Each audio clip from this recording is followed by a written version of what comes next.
पंचायतों के चेयरमैन, ग्राम प्रधान और सभी पार्षदों के साथ आज के इस संवाद कार्यक्रम में लखनऊ में मेरे साथ उपस्थित प्रदेश के लोकप्रिय और कर्मठ अध्यक्ष माननीय श्री स्वतंत्र देव सिंह जी, प्रदेश सरकार में मेरे वरिष्ठ सहयोगी उप मुख्यमंत्री श्री ब्रजेश पाठक जी, वर्चुअली मेरे साथ जुड़े हुए प्रदेश सरकार के मेरे वरिष्ठ सहयोगी उप मुख्यमंत्री श्री केशव प्रसाद मौर्य जी, लखनऊ में मेरे साथ जुड़े हुए नगर विकास और ऊर्जा विभाग के मंत्री सरविंद कुमार शर्मा जी, वर्चुअली मेरे साथ यहां पर जुड़े हुए पंचायती राज विभाग के मंत्री चौधरी भूपेंद्र सिंह जी, भारतीय जनता पार्टी के प्रदेश के महामंत्री श्री अमरपाल मौर्य जी और उपस्थित सभी हमारे सम्मानित महापौर, चेयरमैन, पंचायत के हमारे ग्राम प्रधानगण, पार्षदगण, सभी माननीय सांसद, विधायक, क्षेत्रीय अध्यक्ष, जिलाध्यक्ष और अन्य सम्मानित पदाधिकारीगण और सभी हमारे प्रत्याशीगण और उपस्थित भाइयों बहनों, मुझे बहुत प्रसन्नता है।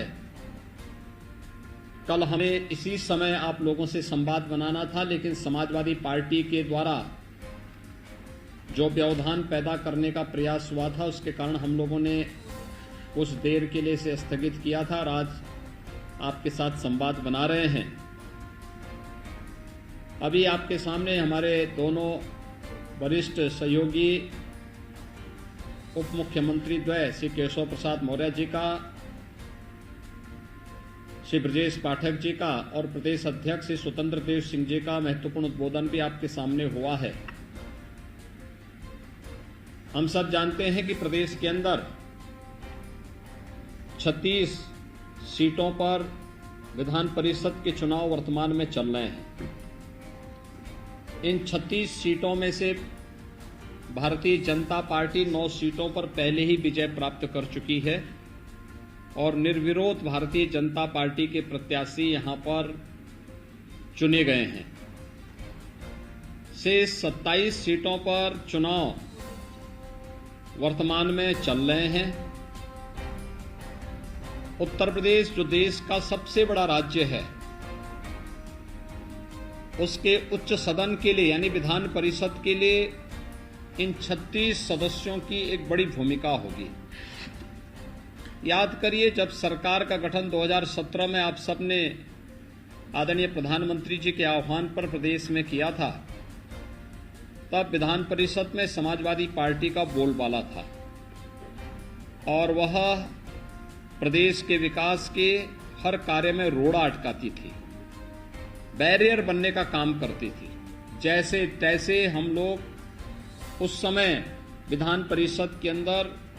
प्रदेश के विकास के लिए, लोक कल्याण के लिए, गरीबों के उत्थान के लिए, नौजवानों के लिए, किसानों के लिए, मजदूरों के लिए, व्यापारियों के लिए, महिलाओं के लिए, समाज के विभिन्न तबकों के लिए लागू होने वाली योजनाओं को जैसे तैसे किसी प्रकार से पास करा पाते थे। लेकिन आज भारतीय जनता पार्टी विधान परिषद में भी बहुमत की ओर अग्रसर है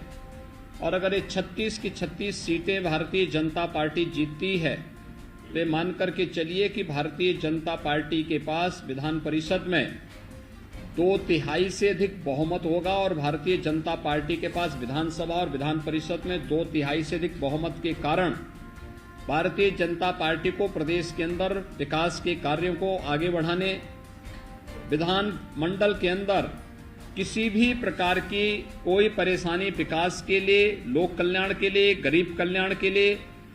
और पंचायत स्तर पर या फिर स्थानीय निकाय स्तर पर विकास की योजनाओं को द्रुत गति से आगे बढ़ाने में किसी प्रकार की फिर कोई भी व्यवधान हमारे सामने नहीं रहेगा। और इसलिए हमारे लिए बहुत महत्वपूर्ण है ये 36 सीटों पर विजयी प्राप्त होना। मैं धन्यवाद दूंगा उस क्षेत्र के सभी मतदाताओं को जिन्होंने 9 सीटों पर पहले ही भारतीय जनता पार्टी के प्रत्याशियों को निर्विरोध चुनाव जिता करके और उन सीटों को भारतीय जनता पार्टी की झोली में डाला है। यानी 36 में से 9 जीतना, यानी 25% सीटों पर 1/4 सीटों पर हम पहले ही जीत चुके हैं। शेष 3/4 सीटों पर 27 सीटों पर हमें चुनाव के माध्यम से विजयश्री का वर्ण करना है और इसी के लिए मैं आप सबका आह्वान करने के लिए आया हूं। आप सब जानते हैं हमारे जो सम्मानित ग्राम प्रधानगण हैं, 58,000 ग्राम पंचायतें प्रदेश के अंदर हैं। आदरणीय प्रधानमंत्री जी ने 2014 में प्रधानमंत्री बनने के बाद ग्राम पंचायतों को विकास की धुरी बनाया और विकास की धुरी बनाने के बाद आपने देखा होगा केंद्रीय वित्त से भी और स्टेट फाइनेंस से भी हम लोगों ने राज्य के विकास के लिए और ग्राम पंचायतों के विकास के लिए जिस तेजी के साथ कार्य करना प्रारंभ किया, 2100 करोड़ रुपए हर वर्ष हम ग्राम पंचायतों के विकास के लिए राज्य से और केंद्र से उपलब्ध करवाने का कार्य कर रहे हैं। यानी ये विकास का कार्य किस रूप में आगे बढ़ रहा है, यह आज एक नई प्रतिस्पर्धा हम खड़ी कर सकते हैं और वह कर सकते हैं जिसके माध्यम से ग्राम पंचायतों को स्मार्ट विलेज के रूप में प्रस्तुत करना। एक नई स्वस्थ प्रतिस्पर्धा, हमारा गांव भी स्मार्ट विलेज होगा, स्मार्ट गांव होगा, सभी प्रकार की सुविधाओं से आच्छादित होगा। हम हर ग्राम पंचायत में एक प्रदेश के अंदर ग्राम सचिवालय का निर्माण कार्य कर रहे हैं। युद्ध स्तर पर एक कार्य ज्यादातर में बन चुके हैं, कुछ में निर्माणाधीन है और मेरा अनुमान है कि जैसे ही बनेगा, हमने हर ग्राम पंचायत में एक पंचायत सहायक की तैनाती की है, रोजगार सेवक की तैनाती पहले से है, बैंकिंग कॉरेस्पॉन्डेंट सखी की तैनाती पहले से है। हम वहां पे वाईफाई की सुविधा या ऑप्टिकल फाइबर की सुविधा भी देने जा रहे हैं और ग्राम पंचायत के अंदर ही गांव से जुड़ी हुई सभी प्रकार की समस्याओं का समाधान का मंच हमारे ग्राम प्रधान के नेतृत्व में प्राप्त हो सके, इसके लिए एक व्यवस्था राज्य सरकार के द्वारा हर ग्राम पंचायत के अंदर व्यवस्था बनाई जा रही है। आखिर गांव का व्यक्ति बैंक से जुड़ी अपनी समस्या के लिए बैंकों में क्यों खड़ा रहेगा? बैंकिंग कॉरेस्पॉन्डेंट सखी गांव के बुजुर्गों की, गांव की महिलाओं की, गांव से जुड़ी हुई सभी बैंक से जुड़ी हुई समस्या का समाधान ग्राम सचिवालय के अंदर ही करेगा। बिजली का बिल हो या कोई भी ऐसे अन्य बिल, ग्राम सचिवालय में ही इनको जमा करने की व्यवस्था करवाएंगे। और मूल निवास प्रमाण पत्र हो, आय प्रमाण पत्र हो, जन्म तिथि प्रमाण पत्र हो या जो भी अन्य इस प्रकार के जाति प्रमाण पत्र हो, दिव्यांग सर्टिफिकेट हो, ये सभी चीजों को धीरे धीरे करके हम ग्राम सचिवालय के अंदर ही इसको बनाने की प्रक्रिया के साथ जोड़ रहे हैं। और हम लोगों ने तो आपने देखा होगा पहले कार्यकाल के दौरान ही ग्राम प्रधानों के अधिकार को बढ़ाया। हम लोगों ने कहा कि अगर आरईएस का जेई या येई आपके गांव में आने में उसको कठिनाई है, समय लगता है, नहीं आ पा रहा है, ब्लॉक से आपके पास इंजीनियर आने में कठिनाई है, आपको हमने सुविधा दी है कि आप इम्पैनल्ड इंजीनियर्स में से किसी को भी बुला करके अपना गांव की पूरी विकास की कार्य योजना को आगे बढ़ाने में अपना योगदान दे सकते हैं। हमने आपके कार्य के दायरे को बढ़ाया, मानदेय को बढ़ाने का कार्य भी किया और साथ ही साथ एक व्यवस्था और भी बनाई कि आवश्यकता पड़ती है तो सुरक्षा की बीमा कवर भी हर पंचायत प्रतिनिधि को उपलब्ध करवाने का कार्य भी प्रदेश सरकार ने आपके लिए प्रारंभ किया है। और इस दिशा से एक सरकार जो सकारात्मक सोच के साथ विकास के इन कार्यक्रमों को आगे बढ़ाई है, उस सरकार के द्वारा न केवल जनता जनार्दन ने अभी हमें 2/3 बहुमत से प्रदेश के अंदर आदरणीय प्रधानमंत्री जी के नेतृत्व में पूर्ण बहुमत की सरकार बना करके दिया है, तो विधानसभा में तो हमें बहुमत मिल गया है, विधान परिषद में बहुमत के लिए ये 36 सीटों पर भारतीय जनता पार्टी के प्रत्याशियों का विजयश्री होना यह अत्यंत महत्वपूर्ण है और इसके लिए मैं आपका आह्वान करने के लिए आज यहां पर उपस्थित हुआ हूं। भाइयों बहनों, ऐसे ही आपने देखा होगा नगरीय क्षेत्रों में भी व्यापक परिवर्तन लाने का काम हुआ। हमारे 17 नगर निगम हैं। इस 17 नगर निगमों को 10 को भारत सरकार के सहयोग से, शेष 7 को राज्य सरकार अपने स्तर पर स्मार्ट सिटी के रूप में आगे बढ़ाने का कार्य कर रहा है। स्मार्ट सिटी में अमृत योजना के अंतर्गत हमारे यहां कार्य चल रहा है। और यही नहीं, प्रदेश के अंदर पंडित दीनदयाल उपाध्याय नगरीय विकास योजना के माध्यम से भी हम नगर पंचायतों को और भी आगे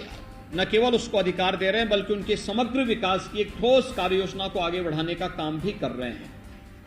मेरा आप सबसे आह्वान होगा, अगर स्मार्ट सिटी मिशन के अंतर्गत, अमृत योजना के अंतर्गत या राज्य सरकार के द्वारा जो सुविधाएं आपको उपलब्ध कराई जा रही हैं, इन सुविधाओं को सरकार ने बिना भेदभाव के हर एक स्तर पर पहुंचाने का काम किया। और उसी में आपका आह्वान करने के लिए आज मैं और मेरे सभी सहयोगी आपके साथ आए हैं। आज हमारे साथ माननीय सांसद भी जुड़े हैं, माननीय विधायकगण भी जुड़े हैं, हमारे मंत्रीगण जुड़े होंगे। मेरा उन सबसे आग्रह होगा, अगले 4-5 दिन का समय हम अपने अपने क्षेत्रों में जो हमारे पार्टी के द्वारा अधिकृत प्रत्याशी हैं, इन सभी प्रत्याशियों को विजयी बनाने के लिए पूरी रणनीति बना करके और विधान परिषद में भी पूर्ण बहुमत का हम सबके पास समर्थन हो, इसके लिए उन्हें विजयश्री उपलब्ध कराने की दृष्टि से उस प्रकार की रणनीति स्थानीय स्तर पर पार्टी के द्वारा बनाई गई रणनीति के तहत हम कार्य करें। और जितने भी हमारे चुने गए जनप्रतिनिधि हैं, माननीय सांसद, माननीय विधायक, जिला पंचायत के माननीय सदस्य, क्षेत्र पंचायत के माननीय सदस्य, ग्राम प्रधान, चेयरमैन, महापौर, पार्षद, ये सभी ग्राम प्रधान, ये सभी लोग मिलकर के फिर से भारी बहुमत के साथ अभी आपने 10 मार्च को जो परिणाम दिया है, इस परिणाम ने एक बार फिर से देश और दुनिया के सामने भारतीय जनता पार्टी के डंके को मजबूती के साथ आदरणीय प्रधानमंत्री जी के नेतृत्व में स्थापित करने का काम किया है। और हम एक बार फिर से इस बात को साबित करें कि भारतीय जनता पार्टी ही प्रदेश के विकास के विजन को लेकर के आगे बढ़ी, भारतीय जनता पार्टी ही इस लक्ष्य को आगे बढ़ाने का कार्य कर सकती है। और इससे मेरा आप सबसे अनुरोध होगा कि 9 अप्रैल को ये चुनाव होने हैं और 9 अप्रैल के पहले अपनी पूरी कार्य योजना बना करके हर एक सीट पर भारतीय जनता पार्टी जीते, इसको मजबूती के साथ लागू करने की तैयारी हमारी होनी चाहिए। और इसके लिए मेरी अपील होगी आप सभी से। आप सब जानते हैं कि 75 में से 67 सीटों पर जिला पंचायत अध्यक्ष भारतीय जनता पार्टी के हैं। 825 विकास खंडों में से 600 से अधिक विकास खंडों में ब्लॉक प्रमुख भी भारतीय जनता पार्टी के समर्थक हैं। मेरी आप सबसे अपील होगी, 17 में से 14 महापौर भारतीय जनता पार्टी के समर्थन से बने हैं। 200 नगर पालिकाओं में चेयरमैन ज्यादातर में भारतीय जनता पार्टी के कार्यकर्ता हैं। हम सभी का सहयोग लेकर के ऐसे ही नगर पंचायतों में भी, हमने तो अभी एक नगर पंचायत के अध्यक्ष को भारतीय जनता पार्टी ने चेयरमैन भी, विधायक भी बनाया है। यानी भारतीय जनता पार्टी वह दल है जो ग्राम प्रधान से लेकर के चेयरमैन और पार्षद तक को विधायक बनाने की क्षमता रखती है। यहां परिवार नहीं, यहां जाति नहीं, यहां पर तो कोई कॉमन कार्यकर्ता भी उच्च से उच्च पद पर जा सकता है। और इसी दृष्टि से विधान परिषद के चुनाव में एक बार फिर से भारतीय जनता पार्टी को आप सबका आशीर्वाद प्राप्त हो, इसी के लिए आज हमारी पूरी टीम आपका आह्वान करने के लिए वर्चुअली आपके साथ जुड़ रही है। यह संभव नहीं था कि हम लोग हर एक जगह जाएं, लेकिन मेरी अपील होगी कि मेरे प्रतिनिधि के रूप में, प्रदेश अध्यक्ष जी के प्रतिनिधि के रूप में, हमारे दोनों डिप्टी सीएम के प्रतिनिधि के रूप में आप सभी लोग, हमारे जो भी मंत्रीगण हैं, सांसद हैं, माननीय विधायक हैं, विधान परिषद के सदस्य हैं, वे सभी लोग